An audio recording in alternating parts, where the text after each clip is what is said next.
காதல். ஆமா, மாப்பிள்ளை யாரு? என்ன பண்றாப்ல? விட்ட மாட்டான் போல இருக்க. என்னையா சத்தத்தையே காணோம்? மாப்பிள்ளை யாருன்னு தானே கேட்டேன். டக்குன்னு கேட்டனே, கொஞ்சம் தடுமாறிட்டேன். அதான் உங்ககிட்ட பணம் வாங்கும்போது சொன்னனே, அப்ப மறந்துட்டேப்பா. அவர் பெரிய ஜமீன். ஓ ஆமா இல்ல, நீ என்கிட்ட சொன்னே இல்ல, மறந்துட்டேயா. ஆமா, எந்த ஜமீன்? அவர் பேர் என்ன? ஆஹா, இந்த பயலுக்கு எக்காரணத்து கொண்டும் நம்ம மாப்பிள்ளை யாருன்னு தெரியவே கூடாது. மாட்டினா சிக்கிக்கிருவோம். என்னையா மறுபடியும் சைலண்ட் ஆயிட்ட? Hello hello Naga, hello hello Naga, நான் பேசுறது கேக்குதா? Hello hello. எனக்கு தெளிவா கேக்குது, நீதான் தெளிவா சொல்ல மாட்டேங்கிற. மாப்பிள்ளை எந்த ஜமீன், பேர் என்னன்னு கேட்டேன். Hello hello. சரியா, டவர் கிடைக்க மாட்டேங்குது. நான் வீட்டுக்கு வந்து கால் பண்றேன் நாகா. Hello hello. சிக்குவனா? நான் பேசினா உனக்கு டவர் கிடைக்கல. எப்பா உத்தமா, உன் நடிப்பை என்கிட்டயே காட்டுறியா? நான் அடுத்தவங்களுக்கு நடிப்பு சொல்லி கொடுத்தவன்டா. ஏண்டா நாகா, உனக்கு விளக்கமா சொல்லி என் பொண்ணு வாழ்க்கையில மண்ணள்ளி போட்டுருவனா? உங்ககிட்டலாம் பேசி உழைப்பிட்டுற மாட்டேன்.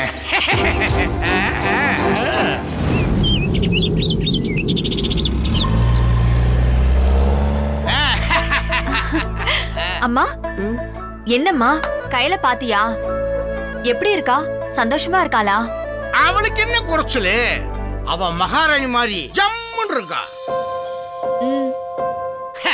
மாப்பிள்ளையும் சரி மத்தவங்களும் சரி கையில அப்படி பாத்துக்கிறாங்க. நாங்க போனப்ப நீ வந்திருந்தா உனக்கே தெரிஞ்சிருக்கும். நீ வராம விட்டுட்ட.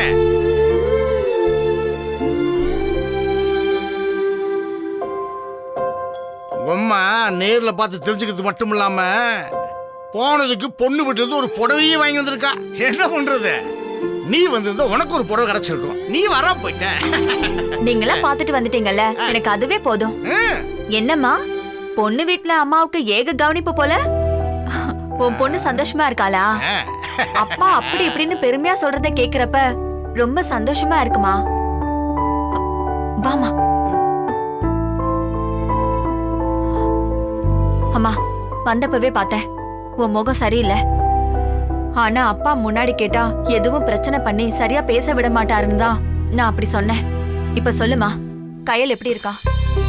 இருக்கா, அவ்வளவுதான் சொல்ல முடியும்.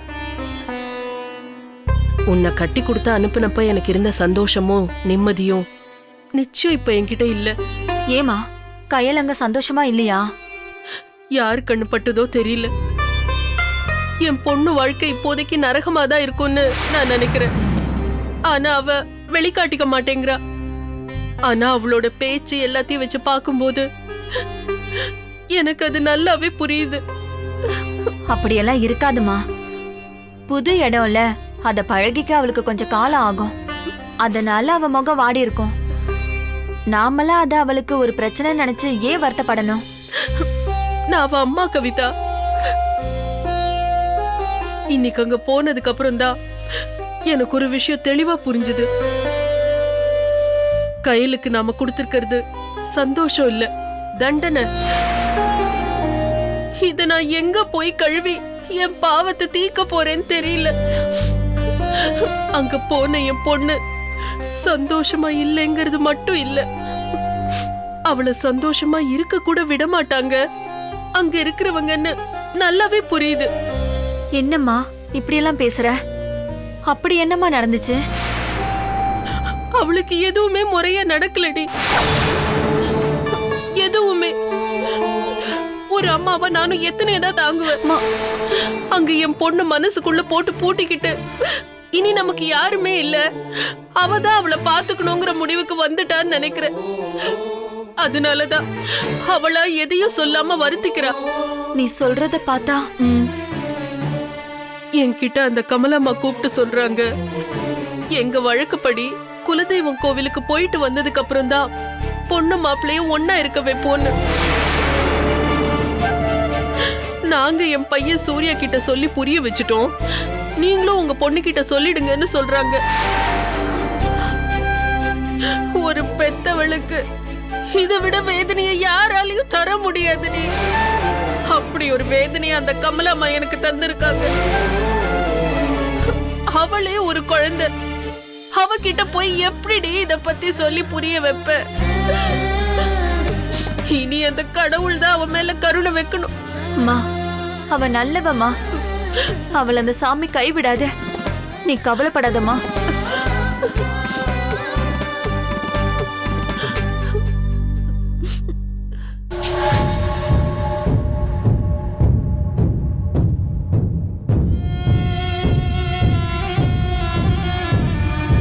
அண்ணா, நீங்க சொன்ன மாதிரியே போட்டோ கொண்டு வந்துட்டானா?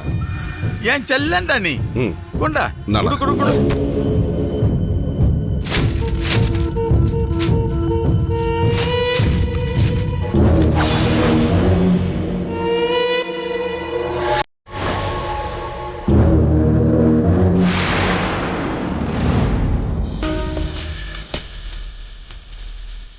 அடடே, அசத்தல்டா, பார்க்க கும்முன்னு இருக்கான்டா. சூப்பர்.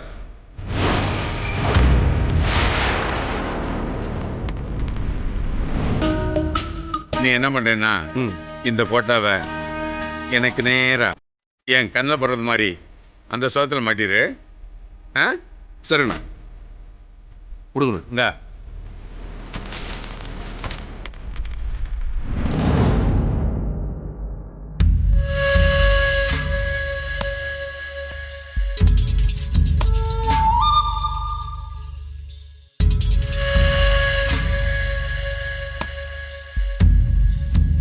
அண்ணே, இவன் போட்டோலாம் என்ன இங்க மாட்ட சொல்ற? இந்த போட்டோவை பார்க்கத்தான் சீக்கிரமே பொட்டு வச்சு மாலை போட்டு அழகு பார்க்கணும்னு ஆசை வரும். வரும்ல? வரணும். அதுக்கு தான் இங்க மாட்ட சொல்லியிருக்கேன்.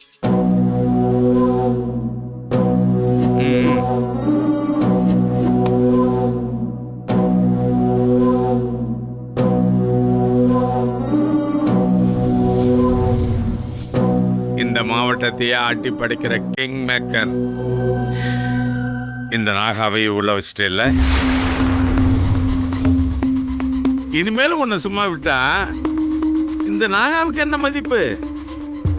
இந்த நாகா யாருன்னு உனக்கு காமிக்க வேணாமா? பாவம் சின்ன பையன், ஏதோ போஸ்டிங் வந்த வேகத்தில் பண்றேன்னு நினைச்சேன். ஆனா நீ வேகத்தில் பண்ணல, வீரியமா பண்ணிட்ட.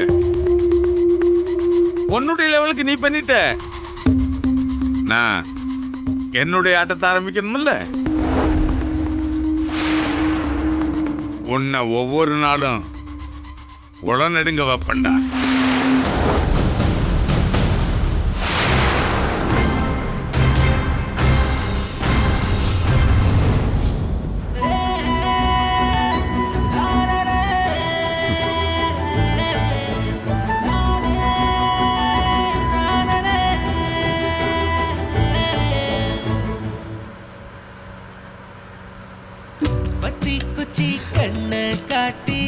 பத்த வச்சு போராளே, சுத்தி சுத்தி நெஞ்சுக்குள்ள சூறாவளி வீசுதே.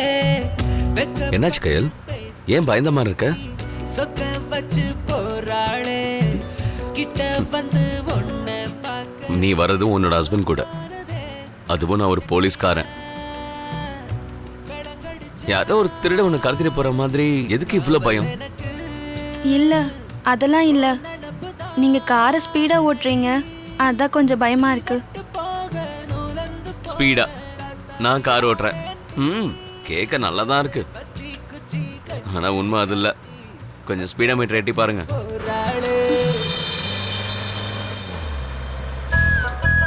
ஐம்பதை தாண்டல. சரி, என் கூட நீ இப்படி தனியா வர்றது எத்தனை தடவை தெரியுமா?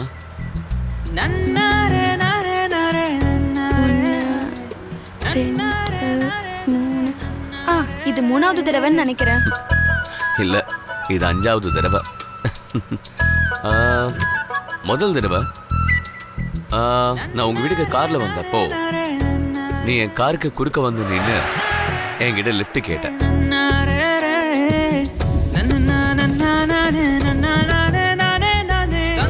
ரெண்டாவது தடவை நீ நானும் கோயிலுக்கு போனது. மூணாவது தடவை வந்து நான் உன்னை மறுபடியும் உங்க வீட்டில் விட்டுட்டு உன்னை ரெடி ஆயிரு வெளியே போகணும்னு சொன்னது. அப்புறம் நாலாவது தடவை நம்ம 2 பேரும் என்னோட ஆஃபீஸர்ஸ் கிளப்ல நடந்த காதலர் தின கொண்டாட்டத்துக்கு போனது. இப்போ இது 5வது தடவை. இது நம்ம 2 பேர் மட்டும் தனியா போறது. இதுக்கு முன்னாடி நீ ஸ்பீடா போனேன்னு சொல்லி பயந்ததே இல்லை. ஆனா இப்பதான் புதுசா ஸ்பீடா போறது பயமா இருக்குன்னு சொல்ற. உனக்கு விளையாடா கூட போய் சொல்ல தெரியல. அப்படியே நீ ட்ரை பண்ற.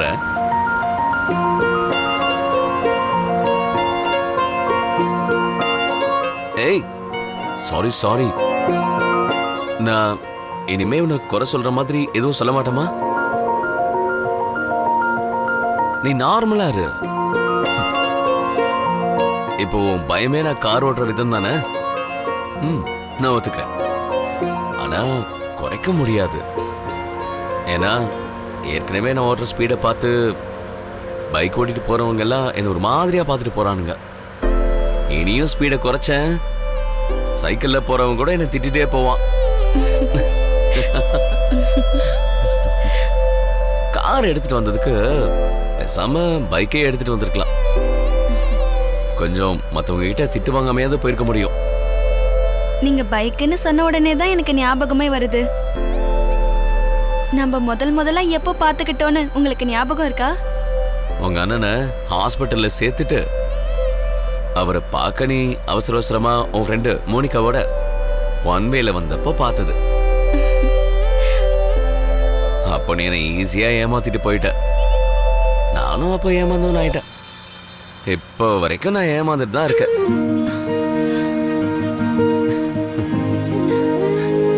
அப்போ நான் ஏமாத்தணும்னு பண்ணல, உங்களை போலீஸ் ஸ்டேஷன்ல பார்த்ததும் குறும்பு பண்ணலாமேன்னு பண்ணிட்டேன், அவ்வளவுதான். அதான் எனக்கு சந்தேகமா இருக்கு. அந்த குறும்பு கையில் இப்பெல்லாம் என்கிட்ட பேசுறதே இல்லையே, ஏன்?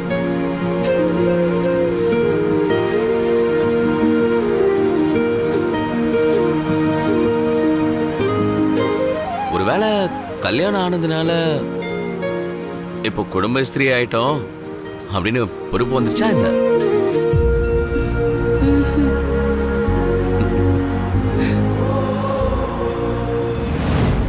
அடுத்த லாரி ஓனர் சங்க தேர்தல்ல என் தம்பி ராக்கி தான் தலைவரா இருக்கணும்.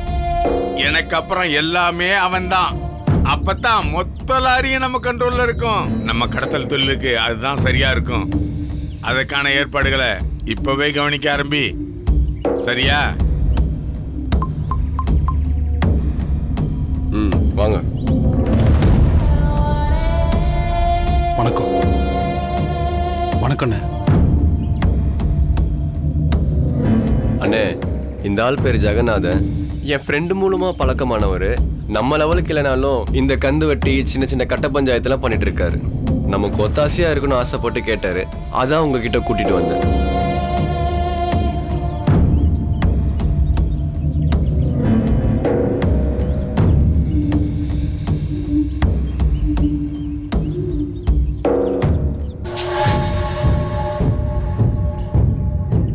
நீ சரியான இடத்துக்கு தான் வந்திருக்க. உன்ன மாதிரி ஆள் தான் எனக்கு தேவை. அண்ணே, நான் உங்களுக்கு கத்தி மாதிரி ஷார்ப்பா இருப்பேண்ணே. என்னை நம்புங்கண்ணே. அப்போ நான் வரேண்ணே. வரேன் தம்பி.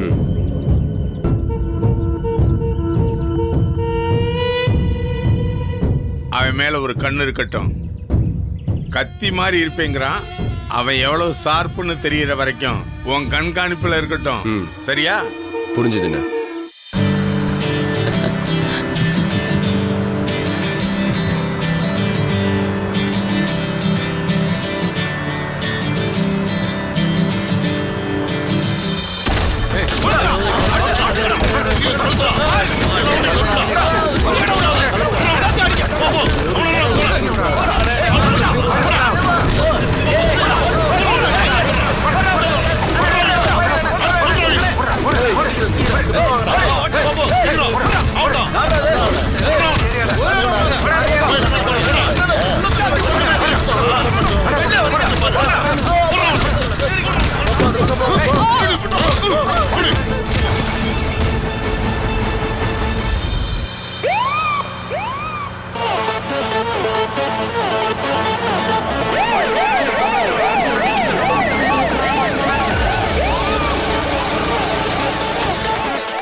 எதுக்கு ரோட பிளாக் பண்ணிருக்காங்க?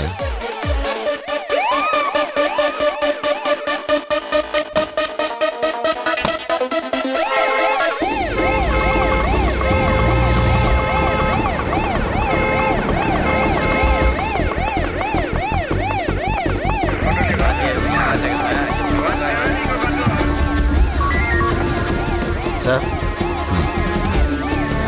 சார் அவங்க உங்கள் மிஸ்ஸஸ்ங்களா? என் மிஸ்ஸஸ் தான். வணக்கம் மேடம்.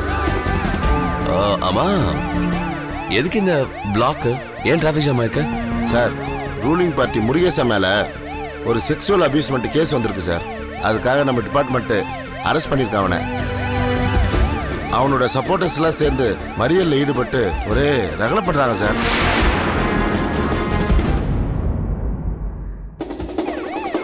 ஆமா, எதுக்கு இந்த பிளாக்? ஏன் டிராஃபிக் ஜாம் ஆயிருக்கு? சார், ரூலிங் பார்ட்டி முருகேசன் மேலே ஒரு செக்ஸுவல் அபியூஸ்மெண்ட் கேஸ் வந்திருக்கு சார். அதுக்காக நம்ம டிபார்ட்மெண்ட்டு அரெஸ்ட் பண்ணியிருக்கான் அவனை. அவனோட சப்போர்ட்டர்ஸ்லாம் சேர்ந்து மறியலில் ஈடுபட்டு ஒரே ரகலை பண்ணுறாங்க சார். பப்ளிக் டிஸ்டர்பன்ஸ் இல்லாத மாதிரி இது உடனே கிளியர் பண்ணலாம்ல? வேணும்னா ரூரல் எஸ்பி கிட்ட கேட்டு எக்ஸ்ட்ரா ஃபோர்ஸ் கேட்டு வாங்கிருக்கலாம்ல? சார், ஃபோர்ஸ் எல்லாம் வந்துருச்சு சார். இப்போ கிளியர் பண்ணுற வேலையை தான் சார் பார்த்துட்டு இருக்கோம். இன்னும் கொஞ்ச நேரத்தில் சரியாயிடும் சார். இங்கேருந்து நீங்கள் போகணுன்னா இந்த பக்கம் ஒரே ரூட்டு தான் சார் இருக்கு. நீங்கள் அர்ஜென்ட்டாக போனோன்னா நான் டிராஃபிக்கை கிளியர் பண்ணுறேன் சார். என்ன ஃபாலோ பண்ணுங்க. வாங்க சார். கிளம்பு கிளம்பு கிளம்பு. நீங்கள் வாங்க சார். கேட்கலையா? போ போ போ. சீக்கிரம் கிளம்பு. சீக்கிரம் போ. வாங்க சார். வாங்க சார். எனக்கு இந்த மாதிரி கலவரம்னாலே ரொம்ப பயம். எதுக்கு பயம்? இதெல்லாம் கடந்து தான் நம்ம வாழ்ந்தாகணும். அதுக்கு இல்லைங்க, இப்படி கலவரம்னாலே கல்வீச்சு, கத்தி வீசுறது, வரவங்க போறவங்களெல்லாம் அடிக்கிறது, கடைங்களை அடைக்க சொல்லி ரகலை பண்றதுன்னு பார்க்கவே ரொம்ப பயமா இருக்கும். நம்ம வேணா திரும்பி போயிடலாமாங்க? இதுக்கெல்லாம் பயந்தா அப்புறம் எந்த வேலையுமே நம்மளால நினைச்ச மாதிரி பண்ண முடியாது. இவனுங்களாம் அக்யூஸ்டுங்க. இவனுங்களை பார்த்து நம்ம பயந்து போனோம், அது அவங்களுக்கு மேலும் மேலும் தப்பு பண்ண வழி ஏற்படுத்தி கொடுத்த மாதிரி ஆயிடும். முதல்ல வார்ன் பண்ணணும். அதுலயே அவனுங்க அடங்கலையா, அப்புறம் இறங்கி 4 காட்டு காட்டினா தானா தெரிச்சு ஓட போறானுங்க.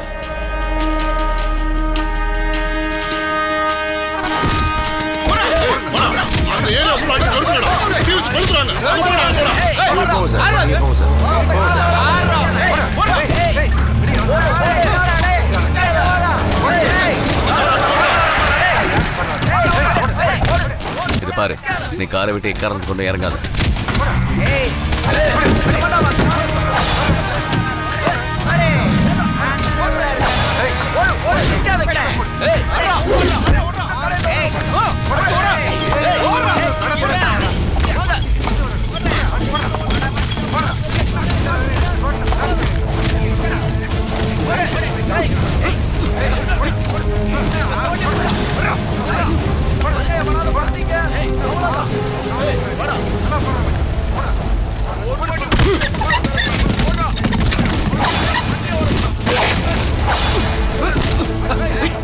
ஐயோ,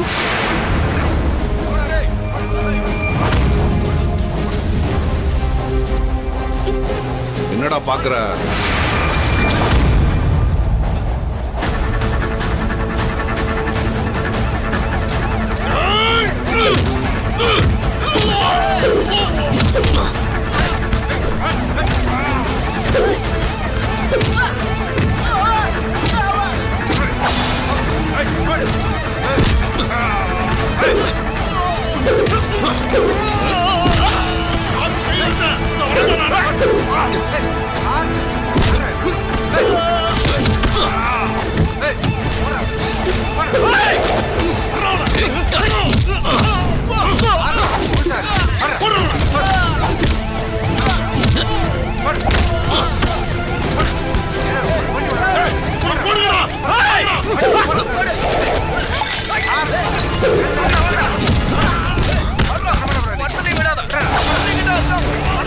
Tayal!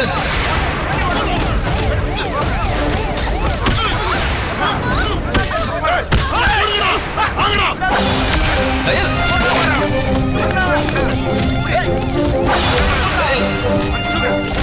Bantu, bantu! Wah! Sir